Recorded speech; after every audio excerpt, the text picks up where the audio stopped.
பார்த்துட்டு இருந்த வேலையை அப்படியே போட்டுட்டு எந்த பக்கம் சத்தம் வந்துச்சோ அதை நோக்கி ஓடி இருக்காரு. அவர் ஓடி போய் பார்த்தா அங்கே சதுப்பு நிலத்தில் ஒரு பையன் மாட்டிக்கிட்டான். ஆல்மோஸ்ட் இடுப்பு வரைக்கும் அவன் உள்ளே போயிட்டான். அதிலிருந்து வெளியில் வர முடியாமல் போராடிட்டு இருந்திருக்கான். இதை பார்த்து அவர் வேகமாக போய் அவனுக்கு ஹெல்ப் பண்ணி காப்பாற்றிட்டார். இது நடந்த அடுத்த நாள் ஒரு ஆடம்பரமான கார் ஒன்று அந்த விவசாயி வீட்டு முன்னாடி வந்து நின்று இருக்கு.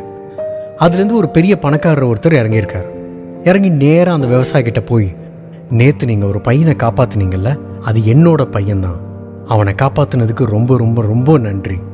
அதுக்கு ஏதாவது உங்களுக்கு நான் திருப்பி பண்ணணும் அப்படின்னு அவர்கிட்ட சொல்லியிருக்காரு. இதை கேட்ட அந்த விவசாயி, எனக்கு எந்த உதவியும் வேணாம், நான் எந்த உதவியும் எதிர்பார்த்தும் நான் பண்ணலை அப்படின்னு சொல்லிட்டாரு. இந்த நேரம் பார்த்து அந்த விவசாயியோட பையன் வீட்டுக்கு வந்திருக்கான்.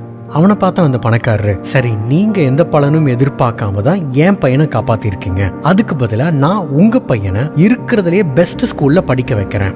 அவன் எவ்வளோ படிக்கணும்னு ஆசைப்பட்டாலும் அத்தனைக்கும் நான் உதவி பண்ணுறேன். என் பையனுக்கு ஈக்குவலாக உங்கள் பையனையும் படிக்க வைக்கிறேன் அப்படின்னு வாக்குறுதி கொடுத்துருக்காரு.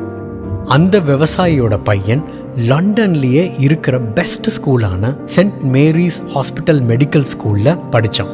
அதுக்கப்புறம் அவனுடைய ஆராய்ச்சி மூலம் பென்சிலின் அப்படிங்கிற மருந்தை கண்டுபிடிச்சான். அவர் பேரு தான் சர் அலெக்சாண்டர் ஃப்ளெமிங். இதோட கதை முடிஞ்சிருச்சா அப்படின்னு கேட்டிங்கன்னா இல்லை. இதுக்கு அப்புறம் தான் ஒரு இன்ட்ரெஸ்டிங்கான சம்பவம் இருக்குது. அது என்னன்னா, பணக்காரர் ஒருத்தர் ஹெல்ப் பண்ணியிருக்கார்ல, அவரோட பையனுக்கு உடம்பு சரியில்லாமல் போயிருக்கு. நிமோனியாவால் பாதிக்கப்பட்டு அவஸ்தைப்பட்டுட்டு இருக்கும்போது அந்த வியாதியிலேருந்து அவனை காப்பாற்ற உதவிய மருந்து எது தெரியுங்களா? சர் அலெக்சாண்டர் ஃப்ளெமிங் கண்டுபிடிச்ச பென்சிலின் தான். அந்த பணக்காரரோட பேரு லார்ட் ராண்டால்ஃப் சர்ச்சில். அவரோட பையன் பேரு சர் வின்சென்ட் சர்ச்சில். எங்கேயோ கேள்விப்பட்ட பேர் மாதிரி இருக்குல்ல? அவர் யாருன்னா, பிரிட்டிஷ் நாட்டை ஆண்ட பிரதமரில் ரொம்ப முக்கியமானவர். அந்த வின்சென்ட் சர்ச்சில் தான் 2 தடவை காப்பாற்றப்பட்டிருக்கிறார். நீங்கள் என்ன செய்கிறீங்களோ அதுவே தான் உங்களுக்கு திரும்ப கிடைக்கும். நல்லது செஞ்சால் நல்லது நடக்கும், கெட்டது செஞ்சால் கெட்டது தான் நடக்கும். எந்த எதிர்பார்ப்பும் இல்லாமல் அந்த விவசாயி செஞ்ச உதவி அவரோட பையனோட படிப்பு செலவுக்கு உதவி இருக்கு. தன்னை படிக்க வச்சதுக்கு நன்றி கடனா சர் அலெக்சாண்டர் ஃப்ளெமிங் கண்டுபிடிச்ச மருந்து சர் வின்சென்ட் சர்ச்சிலோட உயிரை காப்பாற்றியிருக்கு. இந்த கணக்கு நமக்கு புரியவே புரியாதுங்க. என்ன கேட்டால் நாம் புரிஞ்சிக்க வேணான்னு தான் சொல்லுவேன். ஏன்னா பின்னாடி என்ன நடக்கும்னு நமக்கு யாருக்குமே தெரியாது. ஆண்டவன் ஒருத்தனுக்கு மட்டும்தான் தெரியும்.